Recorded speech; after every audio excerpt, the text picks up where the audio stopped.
ગુરુ દત્તાત્રેય એ પણ એમના શિષ્યોને રુદ્રાક્ષ આપ્યા હતા. ધન, ધાન્ય અને સંપત્તિ એ જો તમે ઈચ્છતા હો ને તો રુદ્રાક્ષ અવશ્ય ધારણ કરવા.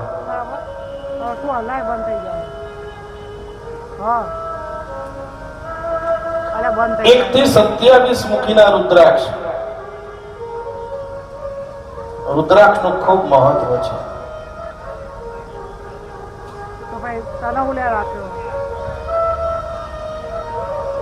એક મુખી રુદ્રાક્ષ ભગવાન શંકર નું સ્વરૂપ ગણવામાં આવે છે. સાક્ષાત શિવ નું સ્વરૂપ છે એક મુખી રુદ્રાક્ષ. જે વ્યક્તિએ રાજા જેવું સુખ ઈચ્છતા હોય, રાજા જેવું સુખ પ્રાપ્ત કરવું હોય તો એક મુખી રુદ્રાક્ષ ધારણ કરવો. એક મુખી રુદ્રાક્ષ તો મળી જાય પણ એક મુખી માણસ નથી મળતો. બોલીને તરત ફરી જાય. એક મુખી રુદ્રાક્ષ તો મળી જાય પણ એક મુખી માણસ નથી મળતો. બે મુખી રુદ્રાક્ષ એક કપલ માટે આવે. પતિ અને પત્ની વચ્ચે ખૂબ જ ઝઘડા થતા હોય, ક્લેશ કંકાસ થતો હોય, પિતા પુત્ર વચ્ચે એમના મતભેદ, મત એક ના થતા હોય, ગુરુ શિષ્ય વચ્ચે, ટૂંકમાં કપલ જે બી માણસ છે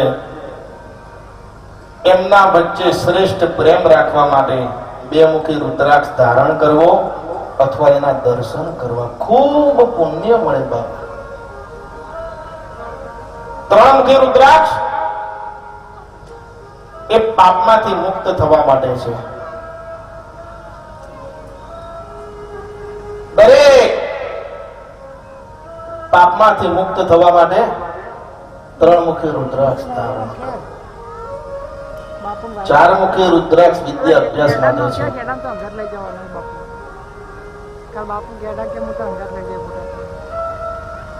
વિદ્યાર્થી વાંચે ને યાદ ન રહે, પરીક્ષાના ટાઈમમાં યાદ ના આવે, જ્ઞાન જે ઈચ્છતા હોવ તો એને ચાર મુખી રુદ્રાક્ષ ધારણ કરો. 100% જ્ઞાનમાં વૃદ્ધિ થાય. અને જ્ઞાનના દેવ એ ભગવાન શંકર છે. જ્ઞાનના દેવ એ ભગવાન શંકર છે. જ્ઞાન ઈચ્છેતુ શંકરમ. જે મનુષ્ય જ્ઞાન ઈચ્છે ને એને ભગવાન શંકરની પૂજા કરવી જોઈએ. ચાર મુખી રુદ્રાક્ષ ધારણ કરો, 100% વિદ્યા અભ્યાસ વધશે. સંતાનને ધારણ કરાવી દો.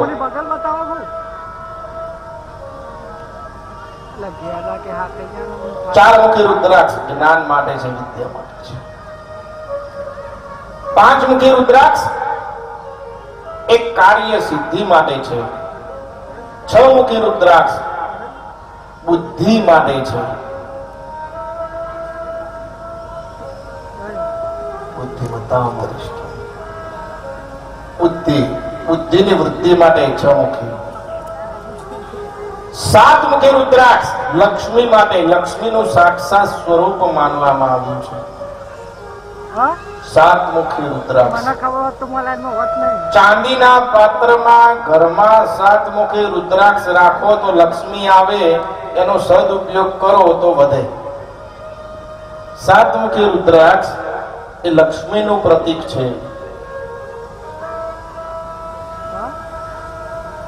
7 મુખી રુદ્રાક્ષ લક્ષ્મી જે ઈચ્છે અને 7 મુખી રુદ્રાક્ષ ધારણ કરવું જોઈએ, પૂજામાં મૂકવું જોઈએ.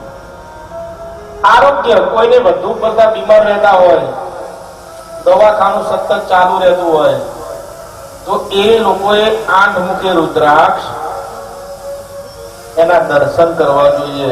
પૂજામાં રાખો અથવા ધારણ કરો. 8 મુખી રુદ્રાક્ષ આરોગ્ય માટે છે. 9 મુખી રુદ્રાક્ષ શક્તિ તાકાત માટે છે. દુર્ગા ચૈત્ર નવરાત્ર ચાલે છે અને 9 શક્તિ જેમાં બિરાજમાન છે એ 9 મુખી રુદ્રાક્ષ. 9 में 9 કુળ નાગ. શક્તિ માટે 9 મુખી રુદ્રાક્ષ. યશ, રેપ્યુટેશન, પ્રતિષ્ઠા માટે 10 મુખી રુદ્રાક્ષ. 10 મુખી રુદ્રાક્ષ ધારણ કરો, દરેક કાર્યમાં તમને સફળતા મળે, રાજકારણમાં તમને સફળતા મળે, વિદ્યામાં તમને સફળતા મળે, કોઈ બી તમે મહેનત કરો એ કાર્યમાં તમને સફળતા મળે. ક્યારે તમે 10 મુખી રુદ્રાક્ષ ધારણ કરો છો, એનું પૂજન કરો ત્યારે. 11 મુખી રુદ્રાક્ષ ડિસિઝન પાવર, નિર્ણય શક્તિ માટે. નિર્ણય લેવાની અંદર ખૂબ પ્રોબ્લેમ થતો હોય તો એ લોકોએ 11 મુખી રુદ્રાક્ષના દર્શન કરવા, ખૂબ 11 મુખી રુદ્રાક્ષ એનો ખૂબ પુણ્ય મળે. 12 મુખી રુદ્રાક્ષ સૂર્યના તેજ જેવો છે, આત્મવિશ્વાસ, કોન્ફિડન્સ, એની માટે 12 મુખી રુદ્રાક્ષ. 13 મુખી રુદ્રાક્ષ ભૌતિક સુખ માટે છે. જે પણ મનુષ્ય ભૌતિક સુખ ઈચ્છે એને 13 મુખી રુદ્રાક્ષ ધારણ કરવું. અને 14 મુખી રુદ્રાક્ષ એ મોક્ષ માટે છે. ભગવાનની ભક્તિ માટે, ભગવાનની પ્રીતિ માટે, ભગવાનના સત્સંગ માટે 14 મુખી રુદ્રાક્ષ ધારણ કરવું. મેષ રાશિ વાળાએ, મેષ રાશિના અક્ષર આવે અ, લ અને ઈ, એ લોકોએ 3 મુખી રુદ્રાક્ષ ધારણ કરવું. એમના કાર્ય સફળતા, મનની શાંતિ પ્રાપ્ત થાય. કોના? મેષ રાશિ વાળા. તો મેષ રાશિના અક્ષરો કયા? અ, લ અને ઈ. વૃષભ રાશિ વાળાએ, વૃષભ રાશિના અક્ષરો થાય બ, વ અને ઉ. એ લોકોએ 6 મુખી રુદ્રાક્ષ ધારણ કરવા. રાશિ પ્રમાણેના રુદ્રાક્ષ છે. મિથુન રાશિ વાળાએ, મિથુન રાશિના અક્ષર આવે ક, છ અને ઘ. એ લોકોએ 2 મુખી રુદ્રાક્ષ ધારણ કરવા. કર્ક રાશિ, કર્ક રાશિના અક્ષર આવે ડ અને હ. એ લોકોએ 11 મુખી રુદ્રાક્ષ ધારણ કરવા. સિંહ રાશિ વાળાએ, સિંહ રાશિના અક્ષર આવે મ અને ટ. એ લોકોએ 12 મુખી રુદ્રાક્ષ ધારણ કરવા. કન્યા રાશિ વાળાએ, કન્યા રાશિના અક્ષર આવે પ, ઠ અને હણ. એ લોકોએ 8 મુખી રુદ્રાક્ષ ધારણ કરવા. તુલા રાશિ વાળાએ, રાજભા કાલ તૈયારી લેજો. તુલા રાશિ વાળાએ, તુલા રાશિના અક્ષર આવે ર ને ત. એ લોકોએ 13 મુખી રુદ્રાક્ષ ધારણ કરવા. હું લઈ આલું. વૃશ્ચિક રાશિ વાળાએ ન ને ય અક્ષર. એ લોકોએ 9 મુખી રુદ્રાક્ષ ધારણ કરવા. વૃશ્ચિક રાશિના અક્ષર આવે ન અને ય. ધન રાશિ, ધન રાશિના અક્ષર આવે ધ, ભ, ફ અને ઢ. એ લોકોએ હંમેશા 8 મુખી રુદ્રાક્ષ ધારણ કરવા. મકર રાશિ વાળાએ, મકર રાશિના અક્ષર આવે ખ અને જ. એ લોકોએ 9 મુખી રુદ્રાક્ષ ધારણ કરવા.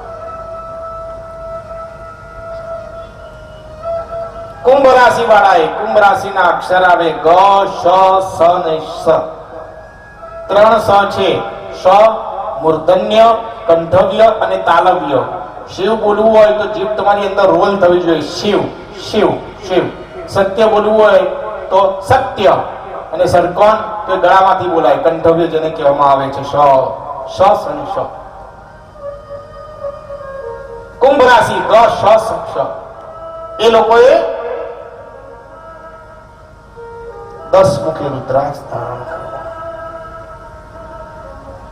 અને મીન રાશિ વાળાએ દ, ચ, જ ને થ જેના અક્ષર છે એ લોકોએ 7 મુખી રુદ્રાક્ષ ધારણ કરવા. આ રાશિ પ્રમાણેના રુદ્રાક્ષ છે. માળા તો અલગ અલગ કેટલીય છે. રુદ્રાક્ષની માળા, શંખની માળા, મણિની માળા, સ્ફટિકની માળા, કાષ્ટની માળા, પ્રવાલની માળા, કમરકાકડીની માળા, મોતીની માળા, સુવર્ણની માળા, કુશગ્રંથિની માળા, સુખડની માળા, કેવડાની માળા, અકલમેની માળા, સૂતરની માળા અને ઉત્તમ એમાં રુદ્રાક્ષ. સૌથી ઉત્તમમાં ઉત્તમ હોય તો એ રુદ્રાક્ષ છે. રુદ્રાક્ષ ધારણ કરવા અને શાસ્ત્રમાં એવું વર્ણન છે કે તમે જેટલા દિવસમાં શ્વાસ લો છો એટલા ભગવાનના નામ લેવા પડે. તમે દિવસના શ્વાસ કેટલા લો છો ખ્યાલ છે તમને? કોઈ દર ગણ્યા છે ખરા? દિવસના દરેક માણસ 21,600 શ્વાસ લે. આપણા ઋષિ મુનિઓની આ ગણના છે. કેટલા શ્વાસ લે? 21,600. દરેક માણસ 21,600 શ્વાસ લે. તો 21,600 એટલી વાર ઓમ નમઃ શિવાય બોલવું પડે. મહારાજ કે કામ ધંધો. તો ઋષિ મુનિએ એનો રસ્તો પણ બતાવ્યો કે તમે ઉપાંશુ જપ કરો ને તો એનું તમને ખૂબ જ પુણ્ય વિશેષ મળે. 1000 ગણું પુણ્ય મળે. તો ઉપાંશુ જપ કોને કહેવાય? કે તમે જ્યારે એ જપ કરો ને તે મનમાં જ બોલવાનું, જીભ પણ નહીં હલાવવાની, હોઠ પણ નહીં હલાવવાના. એને ઉપાંશુ જપ કહેવાય. એનું 1000 ગણું પુણ્ય મળે. અને શાંતિથી કરો તો 10,000 ગણું. જો તમે જીભ પણ ન હલાવો તો એને ઉપાંશુ જપ કહેવાય. સવારે 1 માળા અને સાંજે 1 માળા. એટલે એક માળા એની અંદર કેટલા મણકા હોય? 108. તો કેમ 108 જ? તો નક્ષત્ર 27 છે, એકના પ્રહર 4 છે, ગુણ્યા 4 27 108. ઓમ નમઃ શિવાય સવારે 1 માળા કરવાની, હોઠ અને જીભ નહીં હલાવવાની. 10,000 ગણું પુણ્ય મળે. સાંજે 1 માળા કરો, 21,600 થઈ જાય. તમારો બેડો પાર થઈ જાય. જિંદગી બીજું કાંઈ કરવાની જરૂરત નથી. માત્ર સવારે આસન લઈને બેસી જાઓ અને બીજે ધ્યાન આપ્યા વગર 1 માળા કરી દો. સવારે અને સાંજે 100% બેડો પાર થઈ જાય. માળાનું ખૂબ મહત્વ છે. ત્રિપુંડનું ખૂબ મહત્વ છે.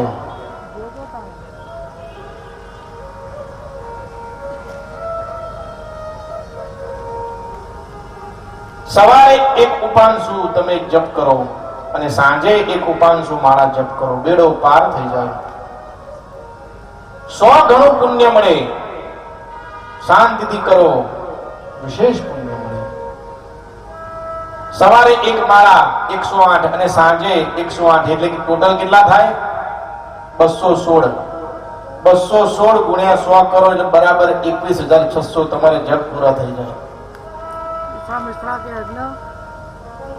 ભસ્મ જે લગાવે એ ભગવાન શિવને ખૂબ પ્રિય.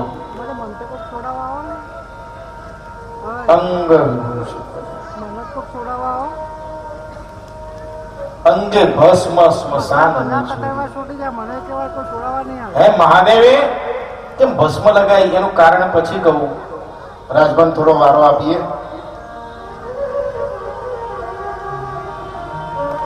અંગે ભસ્મ શમશાન નિચોરી સંગે રાખો સદા ભોર.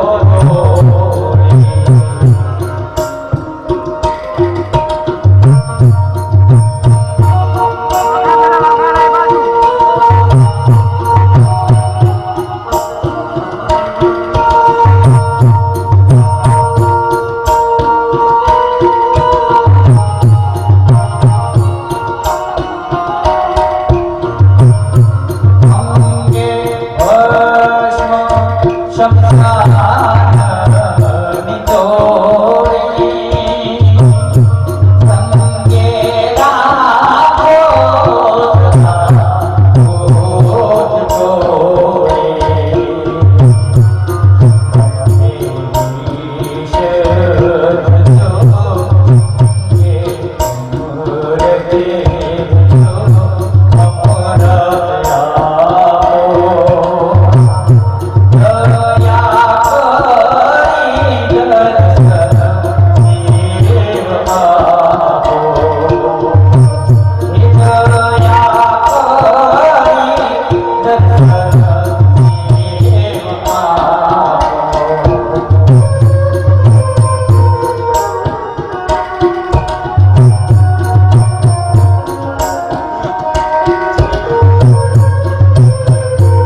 અહીંયા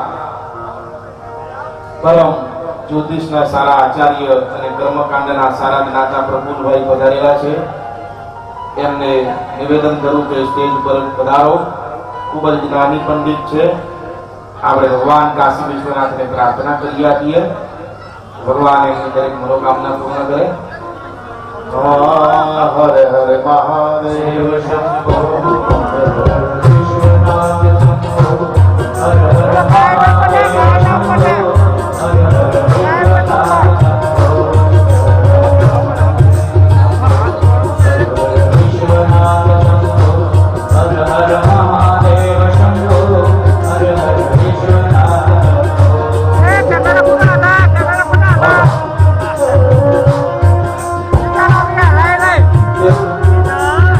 અગત્યની સૂચના અહીંયા વ્યાસપીઠથી આપવામાં આવે છે.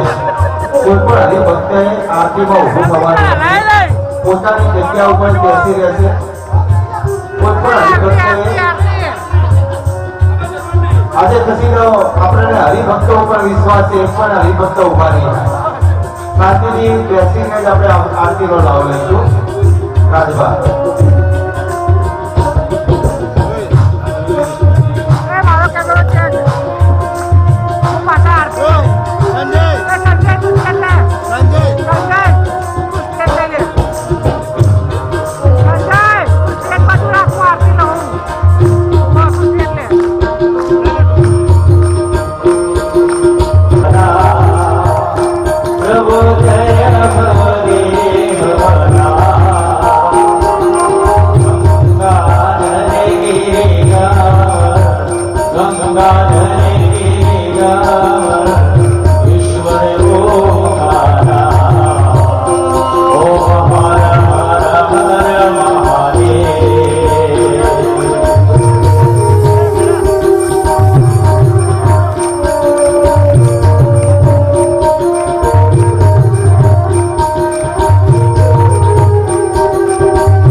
હરિહરના ગુને ગાતા હરિહરને ગાતો ઓ હર હર હર મહાદેવ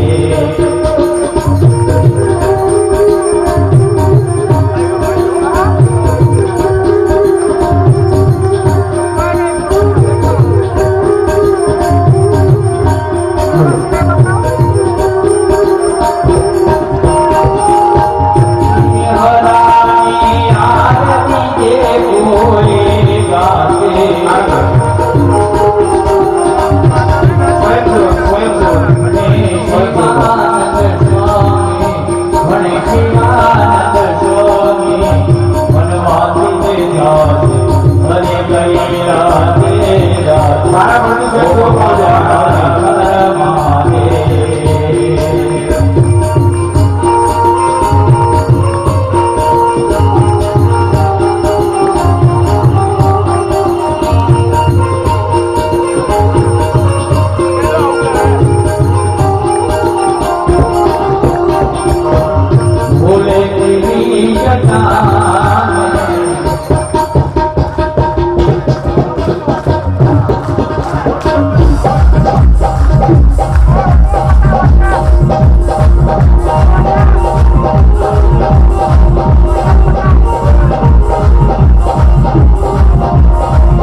મારો ચિતડું ક્યાં જાય